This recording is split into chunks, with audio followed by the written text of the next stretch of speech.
नमस्कार। नमस्कार। नमस्ते। तो धर्म मीमांसा के दर्शकों और श्रोताओं को सबका स्वागत है। और आज की चर्चा कुछ खास और विशेष होने वाली इसलिए कि मैं चर्चा की शुरुआत करके और अनीता जी जो आज हमारी एक तरीके से मॉडरेटर भी हैं, एंकर भी हैं और उससे ज़्यादा प्रश्नकर्ता हैं, तो अनीता जी से प्रश्न करने का आग्रह करूंगा। और अनीता जी का थोड़ा मैं परिचय ऐसा बताऊंगा कि अनीता जी कई चैनलों में रिपोर्टर के नाते इन्होंने काम किया है वरिष्ठ स्तर पर, और लंबा पत्रकारिता का लंबा अनुभव है। और वर्तमान में एक अपना खुद का काम है इनका, न्यूज अड्डा के नाम से एक वेबकास्ट और यूट्यूब चैनल है, वो चलाती हैं और स्वदेश अखबार के लिए नियमित लेखन करती हैं। और मुझे तो ऐसा सुनने में आया है कि स्वदेश के लोग मना भी करते हैं तो भी ये रिपोर्टिंग करने दूर दराज में पहुंच जाती हैं। कभी जम्मू कश्मीर चली जाती हैं, कभी श्रीनगर चली जाती हैं, कभी अयोध्या चली जाती हैं। तो घूम घूम के रिपोर्टिंग करना इनका एक प्रकार से स्वभाव में है और लंबे समय से परिश्रम करते रहे। तो चर्चा की शुरुआत अनीता जी, आज का जो विषय है हम लोगों ने थोड़ा उस पर आपसे पहले भी चर्चा हुई है, और जो चर्चा का विषय ये है कि हम लोग एक एपिसोड पहले किया है, स्त्री विषय पर हम लोग चर्चा कर रहे हैं। और स्त्री विषय बहुत ही उलझा हुआ भी है, बहुत व्यापक भी है, बहुत गहरा भी है, बहुत विवादास्पद भी है। और आए दिन जिस तरीके की घटनाएं हो रही हैं उसके कारण इस विषय पर चर्चा करना, और चर्चा इसलिए कि हमारी जो वर्तमान पीढ़ी है उसको अलग अलग अवधारणाओं की समझ आए, जो स्त्री से संबंधित है, जो पश्चिम की या जिसको हम यूरोप की अवधारणा कहते हैं, यूरोप क्या सोचता है महिलाओं के बारे में, स्त्रियों के बारे में, भारत में क्या समझ और विचार रही है, और जो वर्तमान समस्याएं हैं वो कहां से आ गई। इसी सिलसिले में आज हम लोगों ने तय किया है कि जो महिला स्वतंत्रता और महिला सशक्तिकरण, एक जो ये शब्द पूरे दुनिया भर में चल रहा है, एम्पावरमेंट का और इक्वलिटी का, उससे जुड़े हुए कई सारी बातें हैं। तो और ये भारत में और दुनिया में क्या एक प्रकार से छलावे की तरह है, धोखा है इस टर्म के नाम पर, या वाकई में कुछ सशक्तिकरण की बात हो रही, महिलाएं सशक्त हो रही हैं, ओजस्विनी तेजस्विनी और सारा काम उन्हीं के माध्यम से हो रहा है, या ये सच्चाई है, या फिर ये कोई धोखा है, छल है, या कोई षड्यंत्र पूर्वक। अब मैं ये तो नहीं कहूंगा कि पुरुषों ने नारे दे दिए हैं, लेकिन किसी ने तो किया होगा, या तो सही में काम हो रहा है जिसका परिणाम अब दिखना चाहिए, वो कैसा दिख रहा है, या फिर छलावा, धोखा और नारेबाजी है। तो अनीता जी के हवाले में आज की चर्चा करता हूँ, प्रश्न करेंगी और दीदी उसका समाधान करेंगी। धन्यवाद। बहुत बहुत धन्यवाद अनिल जी। देखिए, विषय इतना गहरा और इतना बढ़िया है। आज के संदर्भ में हम देखें तो कि नारी सशक्तिकरण और महिला स्वतंत्रता, ये जो है ये अपने आप में कभी हमको गुमराह भी करता है और कभी बताता है कि हम अपने अगर हम अपने पास्ट को देखें, अपने पूर्व के समय को देखें, तो हमें अपने यथार्थ को जताता भी है।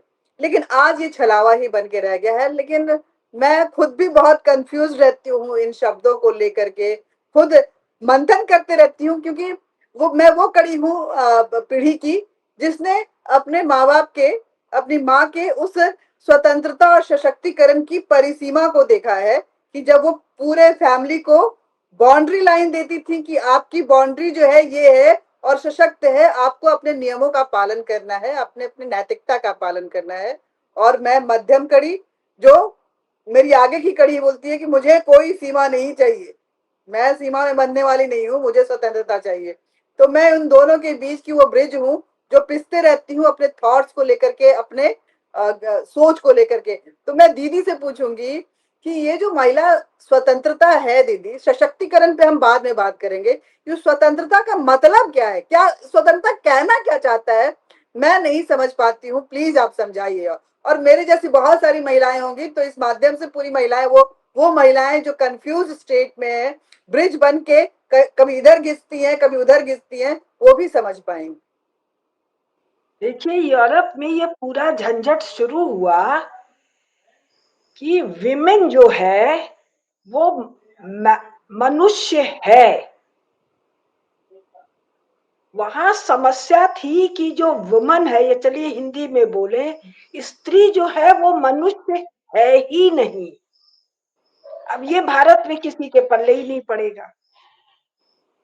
उनके अनुसार चर्च आया तीसरी, चौथी, पांचवी एडी में। उनके अनुसार जो अभी बहस चल रही है, 0 एडी में कोई जीसस हुआ, जीसस क्राइस्ट नाम का आदमी हुआ। उसने जो कहा सुना उसके आधार पर न्यू टेस्टामेंट या बाइबल हुआ, नया बाइबल। ओल्ड टेस्टामेंट पुराना बाइबल जो जू लोग का है, और नया बाइबल हुआ। पूरा यूरोपियन अमेरिकन समाज जो है उस बाइबल के साँचे में ढला हुआ है। तो वहां जो है सारा झंझट था कि ये स्त्री मनुष्य है ही नहीं, कई अर्थों में। सामाजिक मनुष्य तो है ही नहीं, राजनैतिक मनुष्य है ही नहीं, ये देह से और आत्मा की सत्ता से भी मनुष्य नहीं है। जैसे चूहा चूहा है, बिल्ली बिल्ली है, गौरैया गौरैया है, पुरुष जो है वो पुरुष है।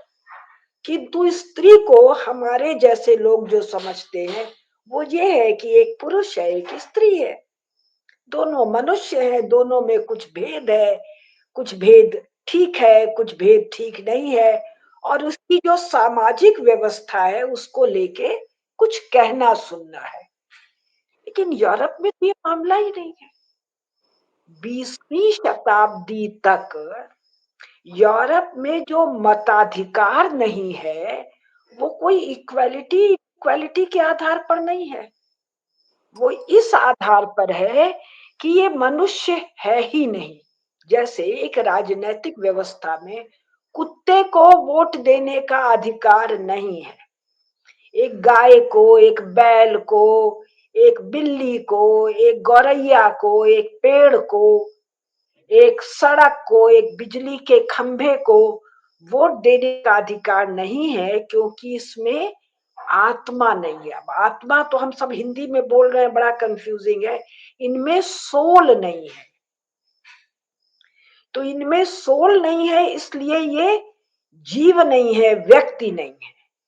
तो यूरोप में जो पूरी लड़ाई हुई वो ये कि हम भी मनुष्य हैं, हम भी लीगल पर्सन हैं, और ये लड़ाई स्तुत्य लड़ाई थी, करने योग्य लड़ाई थी, ये होनी ही चाहिए थी। ये करने में यूरोपीय स्त्रियों का अत्यंत आदर करने की आवश्यकता है। क्यों आवश्यकता है? स्त्री का मनुष्य नहीं होने का अर्थ क्या है? हम 5-7 अर्थ समझा रहे हैं। जैसे घर है, जमीन है, जायदाद है, गाड़ी है, मोटर है, कपड़ा है, लत्ता है, ये पर्दा है, ये संपत्ति है, ऑब्जेक्ट है, वस्तु है। उसी प्रकार वहां पर स्त्री प्राणी नहीं है, वस्तु है। कैसी वस्तु? जैसे ये पर्दा है, जैसे ये मेरा चश्मा और चश्मे का केस है, जैसे जिस मोबाइल पर हम लोग रिकॉर्डिंग कर रहे हैं, तो वो भी वस्तु है। और तो इस वस्तु ने विद्रोह किया कि मैं वस्तु नहीं हूं, मैं मनुष्य हूं। और ये लड़ाई कब तक चली है? 20वीं शताब्दी तक,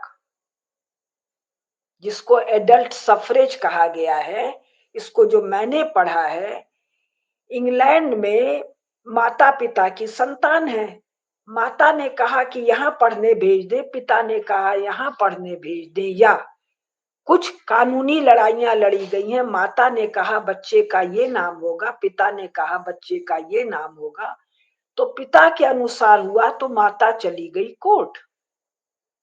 कोर्ट ने कहा कि तुम मुकदमा लड़ ही नहीं सकती हो, क्योंकि तुम मनुष्य नहीं हो। अब ये बात हम लोग को पता ही नहीं है, तो यूरोप की स्त्रियों का हम लोग मजाक उड़ाते रहते हैं, और उनकी लड़ाई की कोई समझ ही नहीं है। वो पुरुष की संपत्ति उसी प्रकार है जैसे ये चश्मा मेरी संपत्ति है। जिस मोबाइल पर मैं रिकॉर्डिंग कर रही हूँ वो मोबाइल मेरी संपत्ति है। अगर कोई उठाकर ले जाता है तो हम थाने में केस करते हैं। वहां वो स्त्री पुरुष के अनुसार, और देखिए जितनी बातें हम लोग कर रहे हैं वो स्त्री पुरुष की कर ही नहीं रहे। सारा झंझट है एक रिश्ते का जो वहां मैन वुमन रिलेशनशिप है। इसका मतलब मैन वुमन सेक्सुअल रिलेशनशिप है। ये भी हम लोगों को समझ नहीं है। अब ये कथा कहाँ है? कल पिछले एपिसोड में मैंने सुनाया, आपको फिर से सुना देती हूँ जल्दी से। गॉड ने 6 दिन में, अब गॉड ईश्वर नहीं है लेकिन ये सब बहसों में नहीं जा रही हूँ। एक कोई ये कथा है। किसने ये कथा रचा? चर्च के पगलेट प्रीस्ट ने। अब ये पगलेट प्रीस्ट मेरा शब्द नहीं है, ये यूरोप में इन विषयों पर जो बहस है, जो मेन स्ट्रीम बहस है, मेन स्ट्रीम बहस की जो आधिकारिक स्वर है वो स्वर है कि ये पगलेट मनोरोगी, पगलेट मतलब पागल टाइप का, पगलेट मनोरोगी प्रीस्ट लोगों का रचा हुआ कथा है। क्या कथा है? कि गॉड ने सृष्टि बनाई, सृष्टि में उसने कौआ कौवी सब जोड़े में बनाया, सांप सापिन, कुत्ता कुतिया, बिल्ला बिल्ली, बाघ बाघिन, लेकिन पुरुष और स्त्री नहीं बनाया था गॉड ने। गॉड ने केवल अपने जैसा एक बनाया, और अपने जैसा जो बनाया वो एडम है। एडम को ही मैन कहते हैं। और एडम के साथ ईव को बनाया ही नहीं, क्योंकि गॉड के साथ गॉडेस थी ही नहीं। ठीक, तो ये एक विचित्र संरचना है। या सृष्टि की मूल संरचना में स्त्री तो है ही नहीं। सृष्टि की मूल संरचना में स्त्री एक आफ्टर थॉट है, बात का विचार है, एक पैबंद है। और पैबंद कब लगा? जब गॉड जाते हैं और देखते हैं कि गार्डन ऑफ ईडन में ये मैन सो रहा है, मैन उदास है, तो इसकी पसली को खींचकर ईव बनाया। क्यों बनाया? एडम के मनोरंजन के लिए, मन के रंजन के लिए, उसकी प्रसन्नता के लिए। उसमें सोल नहीं डाला।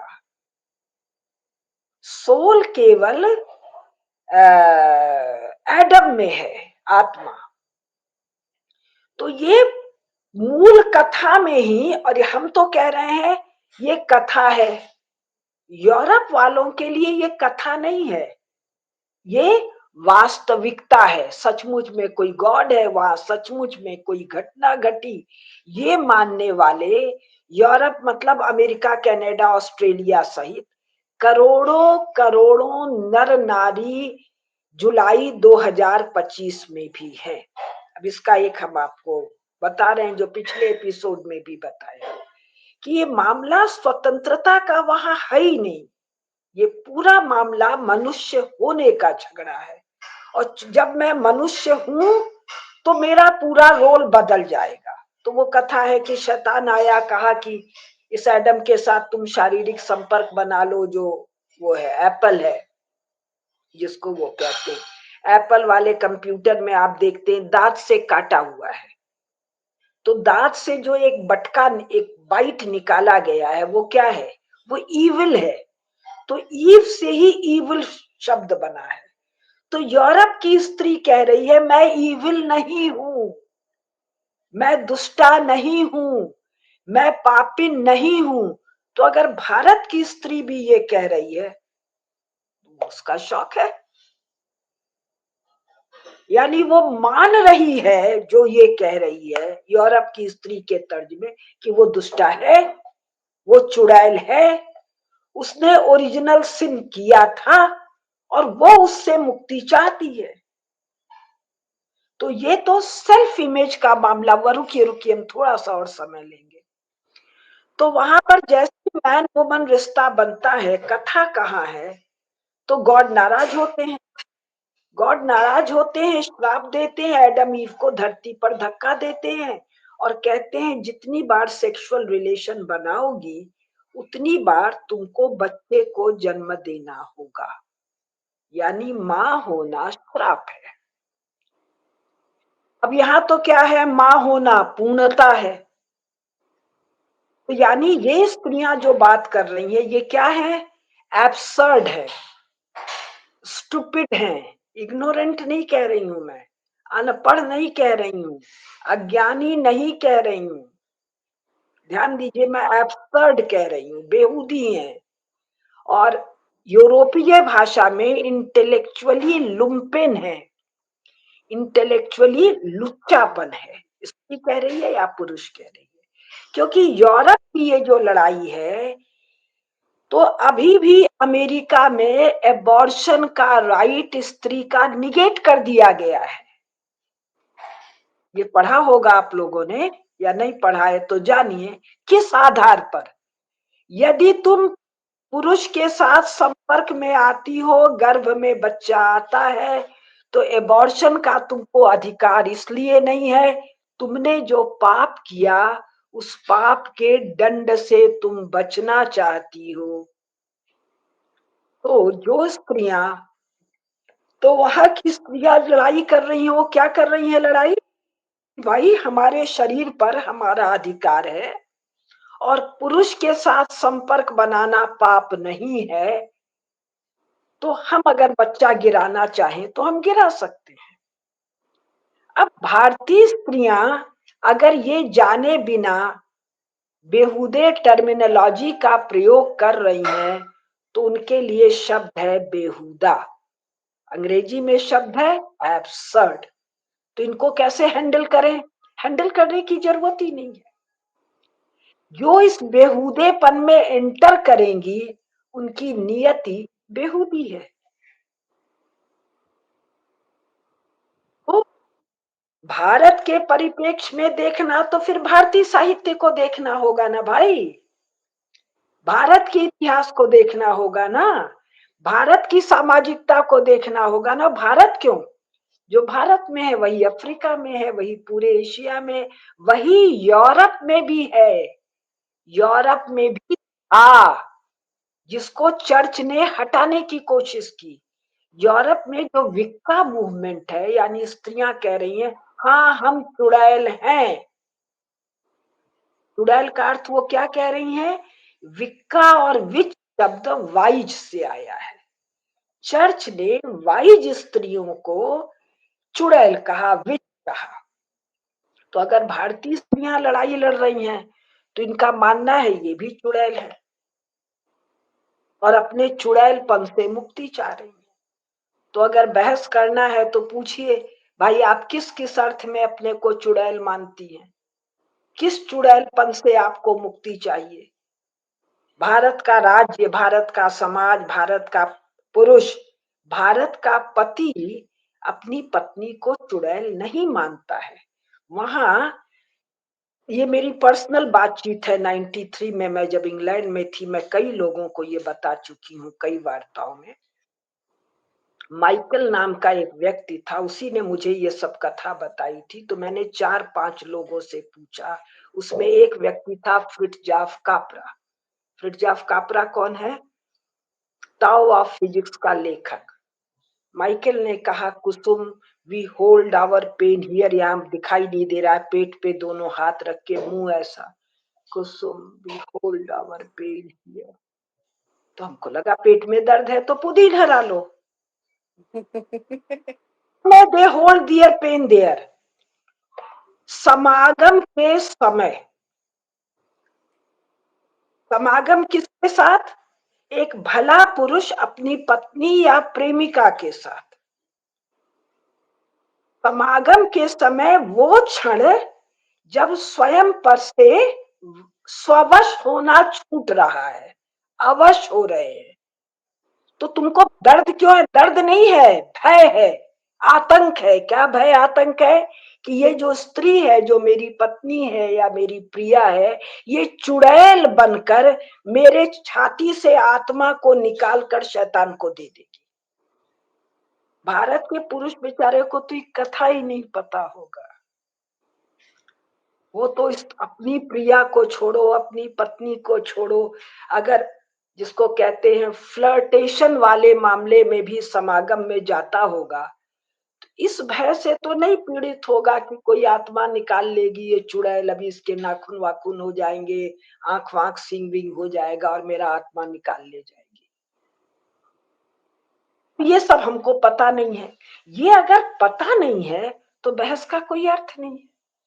यूरोप की स्त्री कह रही है कि यूरोप का कानून कह रहा है कि यूरोप में पति पत्नी को रेगुलरली कोड़े से पीट सकता है।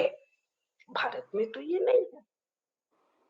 तो वो कह रही है कि मैं टेबल कुर्सी नहीं हूं, मैं मनुष्य हूं, पीटे जाने से मुझे पीड़ा होती है, कोर्ट को ये अभी उसको मनवाना है, अभी पूरी तरह चर्च ने नहीं माना है कि तुम मनुष्य हो।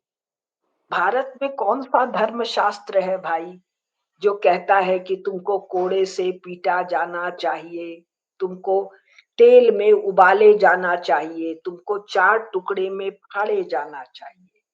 तो अगर आप लोग इस बहस में आना चाहती हैं, ये सशक्तिकरण है कि नहीं है, तो यूरोप की स्त्री को तो सशक्त होना है भाई। यूरोप की स्त्री को मनुष्यता का स्टेटस प्राप्त करना है भाई, और उसने बहुत वीरतापूर्ण लड़ाई लड़के प्राप्त किया, और इस लड़ाई को लड़ने में वो विक्षिप्त हो गई, केवल स्त्री नहीं विक्षिप्त हुई, वहां का पुरुष भी विक्षिप्त हो गया।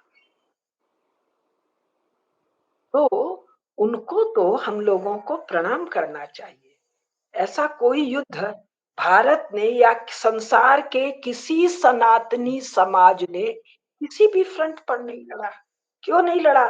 क्योंकि चर्च जैसी मान्यता किसी भी सनातन के समाज में नहीं है। तो मूल बात को जाने बिना तो हाँ, सशक्तिकरण अति आवश्यक है। किसकी? जहां वो चुड़ैल है, इस्लाम की स्त्री की, जहां निकाह का अर्थ केवल होता है राइट कंसेंट टू पेनेट्रेट। औरत शब्द का अर्थ ही होता है वेजिना, और निकाह है वुमन्स औरत्स consent to the man to penetrate, और वो not free of charge, for certain charge. जो सर्टेन चार्ज है वो मैहर है, मैहर या क्या बोलते हैं, नैहर कुछ कहते, मेहर, मेहर। मेहर। तो भाई इससे तो उसको मुक्ति चाहिए ना, हलाला से उसको मुक्ति चाहिए भाई। उसको एक खेत कहे जाने से मुक्ति चाहिए भाई। She needs emancipation. तो हम उसका मजाक नहीं उड़ा सकते, किंतु भारत में जो स्त्री कहे, जो पुरुष कहे वो बेहुदा है, शब्द मेरे नोट कर लीजिए, वो इंटेलेक्चुअल लुम्पेन है या बौद्धिक रूप से लुच्चा है, दूसरा कोई शब्द नहीं। और ये मैं सारे आपको euro American main stream academics की टर्मिनोलॉजी दे रही। दीदी एक बात और आती है जहाँ पे हम लोग क्योंकि हम लोग ने इतनी बातें करी, आपने बोला कि जिस शरीर की वो बात कर रही हैं उसके उनको उसको प्रूव करना है कि ये ह्यूमन बीइंग का एक शरीर है। एक टर्मिनोलॉजी और भी, मतलब कि हम देख रहे हैं कि धीरे धीरे यूरोप के गिरफ्त में हमारे थॉट ऐसे होते जा रहे हैं, चर्च के थॉट से हम इतना ज्यादा उनके जाल में फंसते हैं, हम बोलते हैं कि माई बॉडी, हाँ, सेट ऑफ पीपल, बहुत थोड़े से लोगों के, हाँ, और उन जिन माई बॉडी माई राइट, हाँ, body shaming, my body my right, इस तरह के वर्ड्स आना उनके यहाँ तो एकदम सही है ना, लेकिन उनके हमारे ये यहाँ परिचय तो करा दूं थोड़ा सा। तृप्ति दुबे जी हैं, कानपुर से हैं, और तृप्ति जी कुशल नमस्कार। गृहिणी, हाँ, और जिसको परिवार की व्यवस्थाओं को संभालने, संचालित करने और सामाजिक विषयों में बहुत रुचि रखती हैं। तो उनको भी मैंने आज इसीलिए जोड़ा है कि महिलाओं के प्रश्न पर महिलाएं ही प्रश्न करें, और तो ज्यादा बेहतर ये होगा। विषय महिला का नहीं, इससे सबसे अधिक वहां पुरुषों ने साथ दिया, और गैर ईसाई गैर इस्लामिक समाज में पुरुष प्रताड़ित है, क्योंकि ये पूरा मामला स्त्री पुरुष संबंध का है। पिता के रूप में कोई झगड़ा नहीं है, टीचर के रूप में झगड़ा नहीं है। जहां वो स्त्री पुरुष कहते हैं, वही उसका अर्थ वहां पर मैन वुमन सेक्सुअल रिलेशन का है, और वहां विवाह का अर्थ है ओरिजिनल सिन को लिमिट करना। Sexual relation is a sinful state, and let one man and one woman do or does the sinful act. अब इसको विवाह कहना, तो ये कौन कहेगा? आप कहें या कोई कहे, इंटेलेक्चुअल लुच्चापन। माई बॉडी माई राइट, एकदम ठीक बात है। किसके लिए? उसके लिए। आप अगर अपने को उसी की तरह मानती हैं, तो फिर उन्हीं पुरुषों से इतने भयंकर ढंग से प्रताड़ित होने के लिए तैयार हो जाइए। कैसे भयंकर ढंग से? एक पुस्तक का हम नाम लेते हैं, आप लोगों को तो सुनाना भी कठिन काम है, हिंदी में अंग्रेजी में सुनाया जा सकता है। कौन सा बताए थे हम? जर्मन ग्रियर की द फीमेल इनक। यूरोप और अमेरिका में आज के दिन जुलाई 2025 में एलीट स्त्री के लिए, भद्र महिला के लिए, जिसका बेहुदा ट्रांसलेशन भारत में सशक्त महिला है, यानी कोई प्रोफेसर है, साइंटिस्ट है, डॉक्टर है, लॉयर है, सैनिक है, उसके साथ क्या होता है, वैसा तो किसी सनातनी समाज में नहीं होता है। किसी सनातनी समाज में हलाला और मुताह नहीं है, तो किसी सनातनी समाज में मैरिज भी नहीं है। मैरिज का अर्थ है let one man do sin with one woman. तो दोनों चीजों को जब मिलाएंगे आप, तो उसका तो कोई मतलब ही नहीं निकलेगा ना।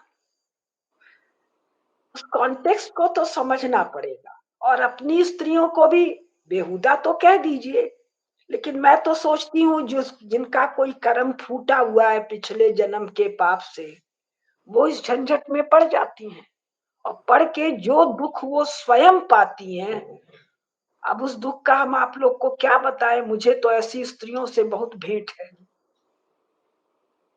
आप लोगों को तो उसका अभी ABCD नहीं पता है, शायद बूढ़ी होंगी आप तो पता चलेगा। मैं तो बहुत पढ़ी हूँ, इस कारण से पूछती हूँ, और अपर एलिट क्लास में घूमती हूँ मैं। उनकी तो दुर्गत भारत में भी शुरू हो गई है, और बहुत बुरी बुरी दुर्गत है। वो दुर्गत मूल क्या है? स्वयं का सम्मान न कर पाना। ये आप और तृप्ति जी समझ ही नहीं पाएंगी कि स्वयं का सम्मान न करना क्या बला होता है। जिस प्रकार हमारे यहाँ के पुरुष ये नहीं समझ पाएंगे कि समागम के क्षण में चुड़ैल आत्मा ले जाएगी, ये क्या बला होता है। At the most we can laugh at it, but we cannot नॉट अंडरस्टैंड वो आतंक कैसा है। मैंने वो आतंक उन चेहरों पर देखा है। मैंने फिरजाव कापरा से जब पूछा, Michael was telling me this, what do you से? हमको लगा ये कहेगा ही वो is absurd, he joking with you. बेचारा मुंह लटका के बैठ गया। अब उसकी पत्नी इतनी भली स्त्री है, लेकिन वो बिलीविंग क्रिश्चियन है, तो मानता है ये कभी भी चुड़ैल हो जाएगी। मुझे नहीं लगता है भारत में कोई भी पुरुष या कोई भी स्त्री मानती होगी कि वो किसी भी क्षण चुड़ैल हो जाएगी, दांत वात निकाल के खून जमा के ले जाएगी। और उसका आगे का कहानी बताएं तो वो चुड़ैल स्त्री जो है, वो डेविल के साथ कितने प्रकार के ऑब्नॉक्शियस प्रकार के समागम करती है। मुझे नहीं पता माई बॉडी माई राइट कहने वाली स्त्री को ये सब बोध होगा। आप लोग को तो नहीं ही है, उसको भी नहीं है, तो वो क्या दिखाई देती है? एक एब्सर्ड। तो ये आप लोगों को अगर इसको कॉम्बैट करना चाहते हैं, इसको संभालना चाहते हैं अपने समाज के इस प्रवृत्ति को, तो आप लोगों को ये जानना होगा। अनिल जी, वो पुस्तक दिखाइए मेरी, और इन लोगों के लिए आवश्यक रीडिंग बनाइए। जी, श्योर। ट्यूब इसमें पर इसमें रेफरेंस भी बहुत है, लगभग 100 से अधिक किताबों का, 100 से ज्यादा। 100 से अधिक किताबों का संदर्भ है। 63 तो 63 तो हिंदी वाली है और 64 किताबें अंग्रेजी वाली है। अगर इसको झेलना चाहते, ये मजाक का विषय भी नहीं है और ये उपेक्षा का विषय भी नहीं है। मैं उपेक्षा करती हूँ ऐसी स्त्रियों का।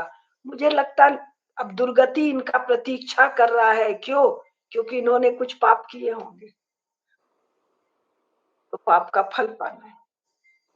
जी, ये तो दीदी आपने हमें इसके कारण यूरोपीय संस्कृति में बता दिए कि वहाँ पे ऐसे विचारधारा है, पर हमारे भारत में ये कैसे हो गया है? ये भारत में हमारी स्त्रियों का ये विचारधारा और ये तुलनात्मक व्यवहार, पुरुषों से ऊँचा होना, और जैसे आज मैं देखती हूँ कुछ लोग अपनी बेटियों को बेटा की तरह संबोधित करके, ये ऐसे क्यों ऐसा हो गया है विचारधारा, और इसका मतलब निराकरण कैसे किया जाए, कैसे उनसे बात करी जाए कि स्त्रियों में स्त्रीत्व को ही समाप्त करने की कोशिश की जा रही है कि उनको अगर पुरुषों से बलशाली उनको रखना है तो उनको पढ़ा लिखा दो, और माताएं ये कहती हैं कि बेटा हमने तो पढ़े लिखे नहीं थे इसलिए रसोई में हमें काम करना पड़ा, अब तुम पढ़ लिख जाओ तो तुम ये सब तुम्हें नहीं करना पड़ेगा। इस तरह की विचारधारा आ गई है समाज में, इसलिए माताएं भी किसी भी चीज के लिए उनको टोकती नहीं है। उनको लगता है कि अगर मेरी बेटी या ऐसे कपड़े पहन रही है या इस तरह का व्यवहार कर रही है तो वो ठीक है, वो उसको आगे, वो उसकी प्रगति का सूचक है वो। इस देखिए, तरह की आप लोग परिस्थितियों से कैसे बातचीत है? जो आपका ये है कि इसको कोई बातचीत से निपट लेंगे बिना पूरे जी विषय को जाने, मुझे तो नहीं लगता है। जी पूरे बिना विषय को जाने केवल कहे नहीं नहीं जी तुम तो गलत हो और सही तो ये है और अच्छा तो ये है और बुरा तो ये, ऐसे तो ये मामले नहीं सुलझेंगे। इसके लिए जानना तो पड़ेगा पूरा। जी जी अच्छा, बिल्कुल। भारत में ये विचार कहाँ से आया? अरे भाई, ये पूरा जो 20वीं शताब्दी था और ये जो 21वीं चल रहा है, जी यूरोप का बहुत प्रभाव रहा। यूरोप यानी क्रिश्चियनिटी का प्रभाव बहुत रहा। और 1947 के बाद भारत में जो ये नेहरू कांग्रेस का जो राजपाट रहा, इन लोगों ने उन विचारों को मीडिया और एकेडमिया के मार्फत पूरे देश में बड़े व्यवस्थित ढंग से फैलाया। आप लोगों को ध्यान होगा, पहले सरिता मुक्ता पत्रिका थी, बाद में ये ग्रीन शोभा, मीना, इनसे ये सारे भद्देपन को, गंदगी को, सबको फैलाया गया व्यवस्थित ढंग से। तो इससे पार जी पाना है तो उतने ही व्यवस्थित ढंग से पाना पड़ेगा। हल्के हल्के से ये मामले नहीं निपटेंगे। जैसे देश में 11 साल में मोदी जी ने कहां से कहां देश को ले गए हैं, तो वो यूं ही तो नहीं हो गया है। उनके और उनके जैसे उनके टीम के लोगों की 40-50 साल की तैयारी है, अध्ययन है, समझ है। तो अगर आप स्त्रियों की ये चिंता है, आप लोगों जी को पढ़ना पड़ेगा, समझना पड़ेगा, जानना पड़ेगा। इसके बिना कैसे? ठीक है ना? और संभव सब जी है, जी संभव है, ये आप लोग देख रहे हैं। स्वामी रामदेव जी ने योग का जो बहार बहाया, तो जी उनके 15 साल की कठिन तपस्या थी। तो केवल ऐसे सतही बातचीत से तो नहीं निपटेगा। जिन लोगों को ये समझते, जैसे मुझे ये गंभीर मामला लगा, तो मैंने 10 साल पढ़ा, पढ़ा लिखा बताया। तो मैं कह सकती हूँ मैं भारत में शायद पहली स्त्री थी जिसने इन बातों को गहराई से समझा, ईसाइयत को, इस्लाम को ढंग से समझा, भारत में ये कैसे प्रभावित हुआ, और आप ही जैसे लोगों के लिए कि ये नन्ही सी पुस्तक विश्वविद्यालय प्रकाशन से आप लोग मंगा लीजिए, पढ़ लीजिए। मेरे कोई 30-35 भाषण हैं, तो आप 30-35 घंटा लगाइए, उसको समझिए। फिर जिन लोगों से आपको करनी है उनसे कैसे बात करें, वो आप विचार करें। मैंने तो तय किया कि मुझे पॉलिसी मेकर, ओपिनियन मेकर और डिसीजन मेकर से बात करनी है, क्योंकि पहले तो उन्हीं को समझाना है ना कि मामला है क्या। तो ये पुस्तक, पहले पुस्तक और थी, वो आउट ऑफ प्रिंट है, छोटी थी, उसी का ये बड़ा स्वरूप। और इसकी एक और बड़ा स्वरूप सारे लेखों को मेरे सम्मिलित करके आ रहा है। ऐसे कामों में शक्ति लगता है, समय लगता है, प्रयास लगता है, और अगर ठान ले तो हर काम होता ही है। तो समाज में अगर हम चाहते हैं कि थोड़ा स्वस्थ स्वास्थ्य आए, बेहुदापन खत्म हो, तो बातचीत से तो नहीं होगा कि बात कर ले, निंदा कर ले, आलोचना कर ले, उससे तो नहीं होगा।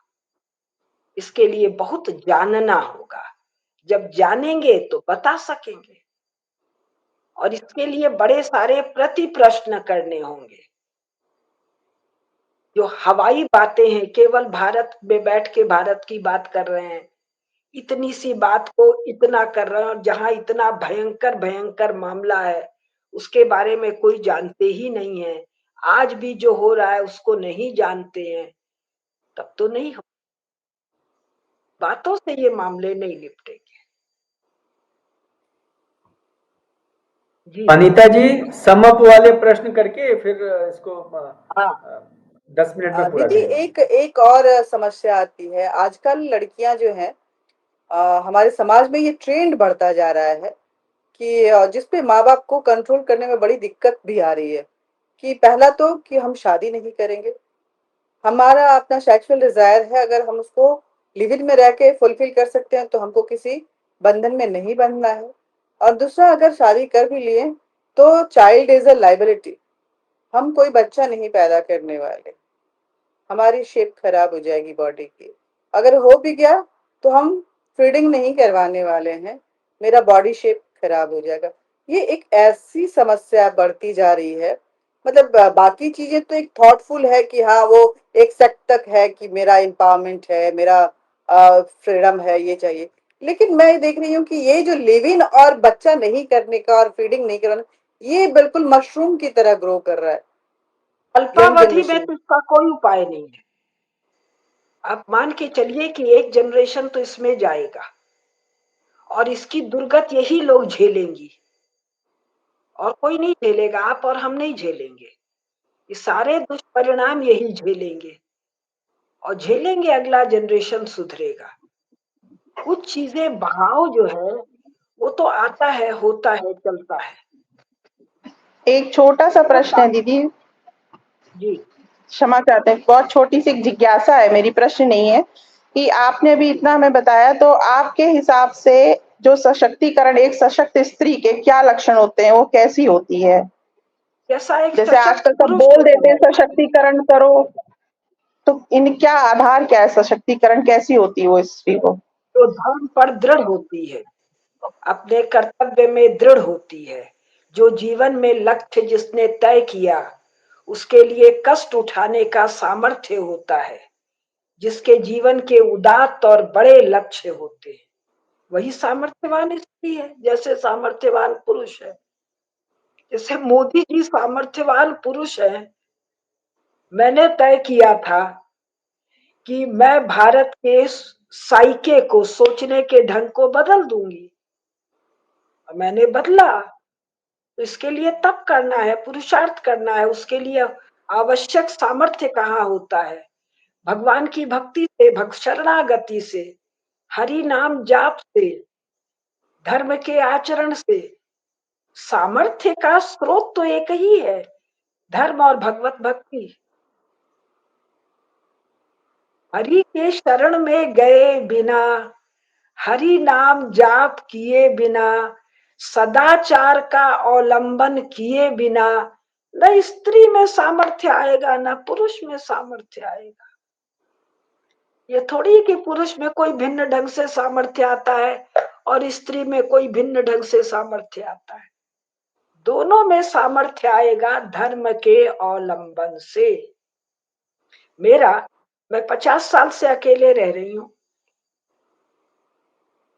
मेरी उम्र 72वां साल मुझे चल रहा है और 19.5 साल की उम्र में मेरा विवाह हुआ। 4-6 महीने चला, 20 साल में दादाजी घर ले आए। तब से पढ़ लिख रही हूँ। गांव देहात की थी, बनारस में रही और ठाठ से रही। जितनी प्रकार की कथा सुनाई जाती है उसमें से इतना नन्हा कथा भी मेरे अनुभव में नहीं आया। क्यों नहीं आया भाई? मैं अकेले रही, देखने सुनने में भी ठीक ही ठाक थी, दबंग भी थी, अपने मन से भी रहती थी। जीवन ही पुरुषों के बीच में गया। धर्म का अवलंबन, जगदम्बा की शरणागति, श्रेष्ठ आदर्श कि मुझे बनना है सुभाष चंद्र बोस की तरह, मुझे बनना है वीर सावरकर की तरह। तो जीवन में कोई भी कष्ट आया तो लगा अभी चाबुक से मार तो नहीं पड़ी, अभी पूरे शरीर में ही तो मल नहीं हुआ, अभी कोल्हू का बैल तो नहीं बनी, अभी अफगानिस्तान में पैदल तो नहीं चल रही हूँ। तो सामर्थ्य का एक ही स्रोत है, धर्म, और धर्माचरण संभव है भगवत शरण में जाने से। भगवत शरण में कैसे जाएं? माँ ने मुझे सिखाया कि जो भी तेरे इष्ट हैं उनको पकड़ी रहे।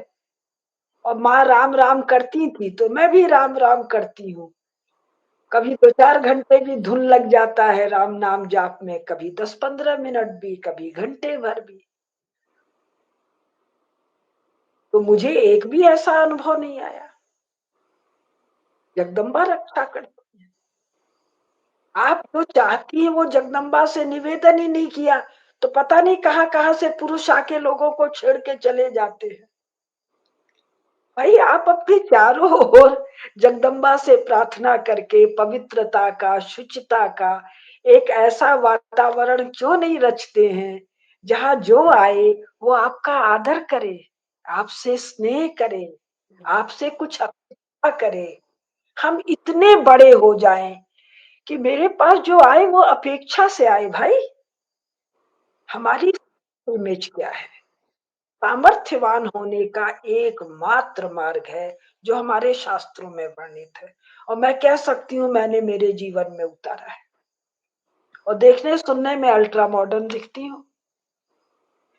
वो मेरी माता जी को प्रसन्न करने के लिए मैंने ऐसा किया था।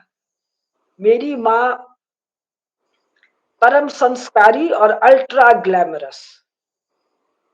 माँ जब घर में भी बैठी हूँ और तैयार भी हूँ तो मुझे नहीं, मेरे नाना जी फिल्म लाइन में डिस्ट्रीब्यूटर फाइनेंसर थे तो सब उन लोग का आना जाना सब माँ से थोड़ा दबते ही थे। तो माँ को जब विवाह भंग हुआ तो माँ को लगा बिटिया बहुत शादी है, तो माँ के प्रसन्न करने के लिए सब बाल वाल थोड़ा कटवा उठवा लिया था। लेकिन संस्कार की दृढ़ता तो माँ से पाई, राम नाम का शरण तो माँ से मिला और उसका कैसा अप्रतिम बल होता है। मेरा जीवन प्रमाण। अभी भी जंगल में रहती हूँ, अनिल जी जानते हैं, जंगल जंगल घूमती हूँ, कोई डर भय नहीं। जंगल जंगल नहीं, जंगल और पहाड़। जंगल और जंगल पहाड़, जंगल पहाड़ पहाड़। सारे देवता आपके भीतर निवास करते हैं। आप उनको कितना जागृत करते हैं, वो जागृत उतना होते हैं जितना आप उनसे मांगते हैं। आप उनसे कुछ मांग ही नहीं रही हैं तो सोए हुए हैं। जितना तुमको चाहिए उतना काम तो ऐसे ही चल जाएगा। कुछ बड़ा, बहुत बड़ा बनने की आकांक्षा, बड़े सामर्थ्य की याचना, भगवान तो बैठे हैं देने के लिए, मांगो तो सही।